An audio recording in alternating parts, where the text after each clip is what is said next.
Bonjour Gladys. Bonjour Arnaud et bonjour à tous les auditeurs de RFI. J'ai quelques inquiétudes. Alors, vous êtes inquiet. Je vais d'abord signaler que vous nous appelez de Conakry, en Guinée, et que vous avez une question astronomique, une question sur la Terre. Alors, on écoute votre inquiétude, Gladys. Ok. Selon des scientifiques, la Terre tourne de plus en plus vite, au point que le 29 juin dernier était la journée la plus courte depuis 50 ans. Comment s'explique cette accélération de la rotation de notre planète? Alors Gladys, je vous avoue, entre nous, puisque personne n'écoute, que cette information m'avait totalement échappé. Et de deux, que je ne sais absolument pas vous répondre. Mais heureusement, Simon Rosé est là. Bonjour Simon. Bonjour Arnaud, bonjour Gladys. Journaliste au service sciences de RFI. Pourquoi la Terre tourne-t-elle de plus en plus vite? Alors déjà Gladys, rassurez-vous, c'était en effet un phénomène, mais c'est pas grave du tout puisqu'on parle de millisecondes. C'est vraiment imperceptible comme phénomène. Et effectivement, oui, le 29 juin, une étude australienne, ils ont vu que le temps que la Terre fasse le tour sur elle-même, c'était le plus rapide. Ça c'est 24 heures. 86 400 secondes pour être précis, et plus ou moins quelques millisecondes. Et naturellement, ça varie au cours du temps. Après, il y a des tendances. Depuis des milliards d'années, la tendance, elle était au ralentissement de cette durée de rotation, donc les jours augmenté, vu que la Terre mettait plus de temps à tourner sur elle-même, à tel point qu'il y a quelques milliards d'années, la journée, elle durait 19 heures. Elle s'est rallongée de 5 heures en plusieurs milliards d'années. Effectivement. Mais il faut des milliards d'années pour arriver à ce résultat. Et la tendance s'est un peu inversée il y a quelques milliers d'années. Donc on n'est pas dans la même échelle, c'est long, mais c'est pas la même échelle, où la vitesse de rotation de la Terre a eu tendance à accélérer, et donc les jours à rallonger un peu, à diminuer un peu, parce qu'on voilà. Oui. Donc effectivement, il y a eu ce phénomène le 29 juin qui est un peu anecdotique entre guillemets, c'est juste un record comme ça. Ce qu'il faut regarder là-dedans, c'est un peu les tendances. Il y a cependant quelque chose qui interpelle un peu les scientifiques depuis 2 ans, donc c'est assez récent. C'est que depuis 2020, la trajectoire, elle s'est encore inversée.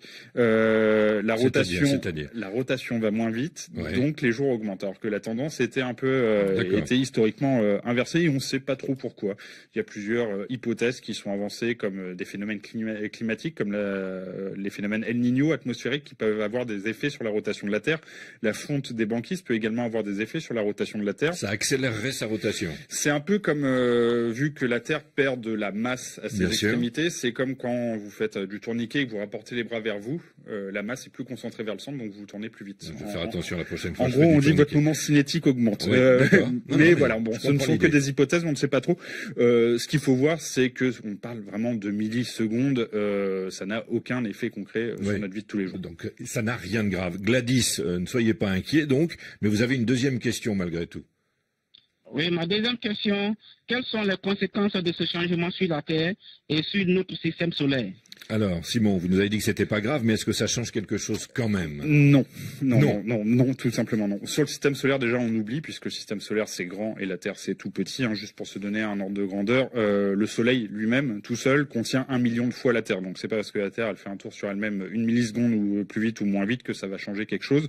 Sur la Terre non plus, sauf sur vraiment des tendances de milliards d'années où là, vraiment, le cycle peut être modifié de plusieurs heures, mais sur notre échelle humaine à nous, ça n'a aucune importance.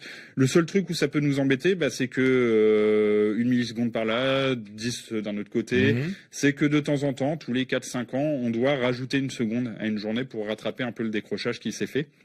Ce qu'on appelle une seconde intercalaire. Il y en a une il y a 2 ans, si je dis pas de bêtises. On a juste rajouté 1 seconde le 31 décembre. Il y a eu 2 fois 23h59 et 59 secondes. Elle s'est produite 2 fois. C'est le seul. Et ça peut entraîner un bug informatique, non, parce que les bug de nos horloges, non? Non, parce que c'est anticipé. On lance pas de fusée à ce moment-là. C'est parce que ça peut poser des problèmes. Pour le compte à rebours. À l'inverse, on peut avoir une seconde intercalaire négative, auquel cas on retirerait 1 seconde. Là, ça s'est jamais produit depuis qu'on a adopté ce système dans les années 70. Visiblement, les informaticiens disent que ça les embêterait un peu, mais bon, s'ils sont prévenus à l'avance, j'imagine qu'on peut toujours trouver des solutions. Et ça s'est jamais produit jusqu'à présent. Bon,